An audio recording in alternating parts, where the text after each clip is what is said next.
بسم اللہ الرحمن الرحیم۔ السلام علیکم ناظرین، آپ یوٹیوب چینل دیکھ رہے ہیں، میں عمران خان ہوں۔ سب سے پہلے سہیل آفریدی صاحب کا سٹیٹمنٹ۔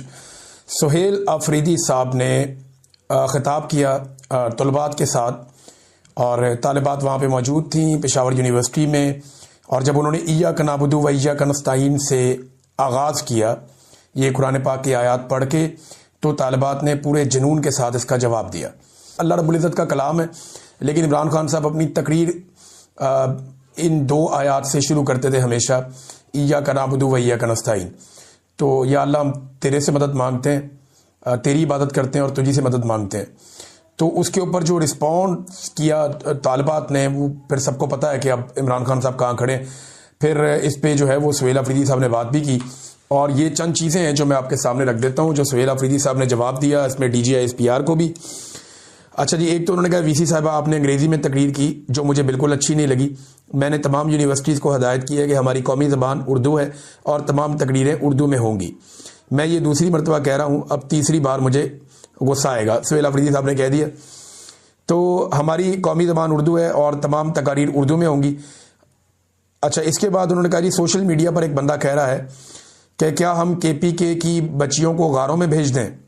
تو یہ آپ لوگوں کا خواب تو ہو سکتا ہے، لیکن ان بچیوں کا بھائی یہ نہیں ہونے دے گا۔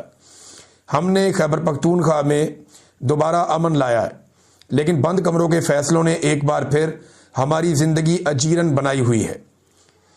جب ہم دہشت گردوں کی آمد کا بتاتے تھے تو یہ کہتے تھے کہ ہم جھوٹ بول رہے ہیں اور پروپیگنڈا کر رہے ہیں۔ اگر مسلسل آپریشن کے بعد کامیابی نہیں مل رہی تو اس کا مطلب ہے پالیسی میں شفٹ آنا چاہیے، اور پالیسی بند کمروں میں نہیں، خیبر پختونخوا کے اسٹیک ہولڈرز کو اعتماد میں لے کر بنائی جائے گی تو وہ مستقل اور پائیدار امن میں اہم کردار ادا کرے گی۔ ہم تو ان کو بتاتے تھے دہشت گرد آ رہے ہیں، کیوں لے کر آ رہے ہو؟ ہم شور مچاتے تھے تو یہ کہتے تھے آپ پروپیگنڈا کر رہے ہیں، کوئی نہیں آ رہے دہشت گرد۔ مجھے اچھی طرح یاد ہے کہ جب میں اس کے اوپر کام کر رہا تھا، مراد سعید سے میرا ان دنوں میں رابطہ تھا، وہ بیچارہ چلا رہا تھا، ہر ایک کو فون کر کے بتا رہا تھا۔ لوگ اس پہ میڈیا میں بات کرتے ہوئے ڈرتے تھے، تو میرے پاس کیونکہ نوکری نہیں تھی، میں وی لاگ کرتا تھا تو میں اس میں یہ باتیں کر رہا تھا۔ ٹھیک تھا۔ عمران خان صاحب کا بھی اڈیالہ جیل سے ایک جواب موجود ہے، وہ بھی میں آپ کے سامنے رکھتا ہوں۔ عمران خان نے بہت پہلے اس حوالے سے اپنا بیان دے دیا تھا 2021 میں۔ یہ عمران خان کا سٹیٹمنٹ میں آپ کو پڑھ کے سنا رہا ہوں، جیل سے انہوں نے سٹیٹمنٹ دیا۔ 2021 میں اس وقت کی فوجی قیادت نے ہتھیار پھینکنے والے دہشت گردوں کو واپس بسانے کا منصوبہ پیش کیا تھا۔ کون تھا؟ جنرل باجوہ، جنرل ندیم انجم۔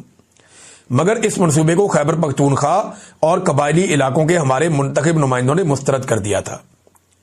اس منصوبے پر ہمارے دور میں عمل نہیں ہوا تھا، لیکن اب حقائق کے برعکس تحریک انصاف کی حکومت پر یہ سراسر جھوٹا الزام لگایا جا رہا ہے کہ ملک میں دہشت گردی اس دور میں لائی گئی اور دہشت گرد لا کر بسائے گئے۔ قوم کو بتایا جائے کہ کون سے دہشت گرد کب، کہاں اور کیسے بسائے گئے۔ یہی سوال ہم نے پچھلے ویلاگ میں پوچھا تھا، تو عمران خان صاحب نے تو جیل سے بیٹھ کے جواب دیا کہ جناب میں تو دہشت گرد نہیں لے کر آیا، دہشت گرد تو آپ لوگ لے کر آئے تھے۔ تو یہ دہشت گردی لے کر کون آیا؟ عمران خان کے دور میں تو دہشت گردی کنٹرول ہو رہی تھی، عمران خان کے دور میں تو دہشت گردی زیادہ نہیں ہو رہی تھی بلکہ کم ہو رہی تھی۔ عمران خان نے یہ کہا تھا کہ دہشت گردی ایسے ختم نہیں ہوگی، آپ کو بات چیت کرنی پڑے گی اسٹیک ہولڈر سے، اور پھر اس نے امن قائم کر کے دکھایا تھا۔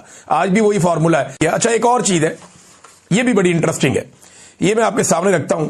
اس میں یہ کہا جا رہا نا کہ عمران خان نے کہا تھا کہ آرمی چیف قوم کا باپ ہے، تو میں ابھی بتاتا ہوں کہ عمران خان نے کبھی بھی یہ نہیں کہا کہ آرمی چیف قوم کا باپ ہوتا ہے، یہ کبھی نہیں کہا عمران خان نے۔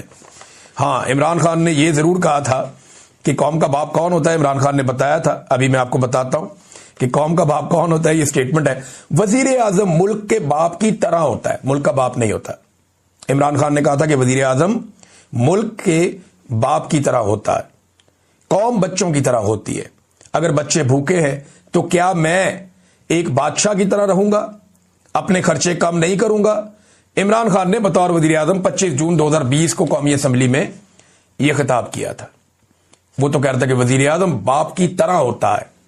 یہاں پہ D G I S P R نے کہا نہیں جی، انہوں نے کہا تھا کہ آرمی چیف باپ ہوتا ہے۔ نکالو سٹیٹمنٹ دکھاؤ D G I S P R صاحب، اس لیول پہ آپ کو ایسی بددیانتی اور ایسی غیر ذمہ داری کا مظاہرہ نہیں کرنا چاہیے تھا۔ لیکن اب وہ کہہ رہے ہیں جی قائد اعظم ہمارا باپ ہے، D G I S P R کہہ رہے ہیں۔ چلو، عمران خان نے کم سے کم اتنا تو کیا کہ پاکستان کی ملٹری اسٹیبلشمنٹ سے یا D G I S P R سے یہ منوا لیا کہ قائد اعظم ان کا باپ ہے۔ لیکن یہ تو بڑی نافرمان اولاد ہے کہ باپ کا حکم ہی نہیں مانتی. باپ نے کہا تھا کہ حلف کی خلاف ورزی نہیں کرنا, یہ حلف کی خلاف ورزی کر رہے ہیں. آج اس پریس کانفرنس میں جائیے بتا رہے ہیں کہ میرا باپ قائد اعظم ہے, اور اسی پریس کانفرنس کے اندر اپنے حلف کی خلاف ورزی بھی کر رہے ہیں, اسی باپ کی نافرمانی کر رہے ہیں. تو نافرمان اولاد کا کیا فائدہ؟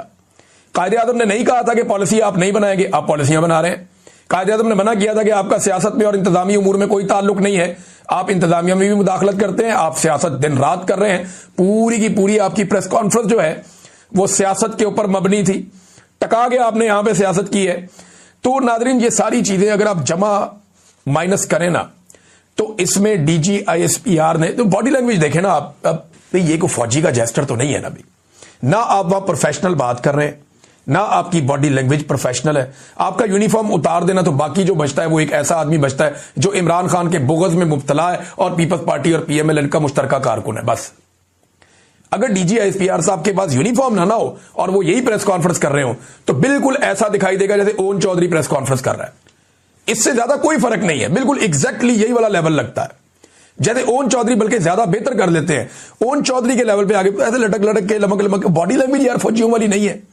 ایک جواب موجود ہے, وہ بھی میں آپ کے سامنے رکھتا ہوں. لیکن سہیل آفریدی نے کیا کہا, انہوں نے کہا کہ عمران خان صاحب پاکستان کے مقبول اور عوامی اعتماد رکھنے والے قبول ترین لیڈر ہیں, اور پاکستان تحریک انصاف اس وقت ملک کی سب سے بڑی سیاسی جماعت کی حیثیت رکھتی ہے. ایسے میں D G I S P R کی جانب سے پاکستان کے ایک مقبول سیاسی قائد اور سابق وزیر اعظم کے بارے میں سیاسی نوعیت کے اور حقائق کے برعکس بیانات نہ صرف ایک ریاستی ادارے کے وقار کے منافی ہیں بلکہ جمہوری اقدار اور آئینی روح کے ساتھ بھی سنجیدہ مذاق کے مترادف ہیں. انہوں نے کہا یہ بات واضح رہنی چاہیے کہ کسی بھی ممکنہ ملٹری آپریشن کی مخالفت صرف تحریک انصاف تک محدود نہیں ہے, بلکہ خیبر پختونخوا کی تمام سیاسی اور مذہبی جماعتوں اور ہر مکتبہ فکر سے تعلق رکھنے والے افراد اس موقف پر متفق ہیں کہ ملٹری آپریشن کسی بھی مسئلے کا دیر پا حل نہیں ہوتا.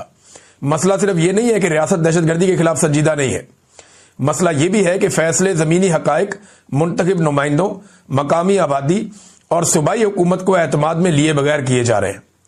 زمینی حقائق یہ ہیں کہ آج بھی خیبر پختونخوا کے متعدد اضلاع میں عوام عدم تحفظ, معاشی جمود, نقل مکانی کے خدشات اور ریاستی پالیسیوں پر عدم اعتماد کا شکار ہے.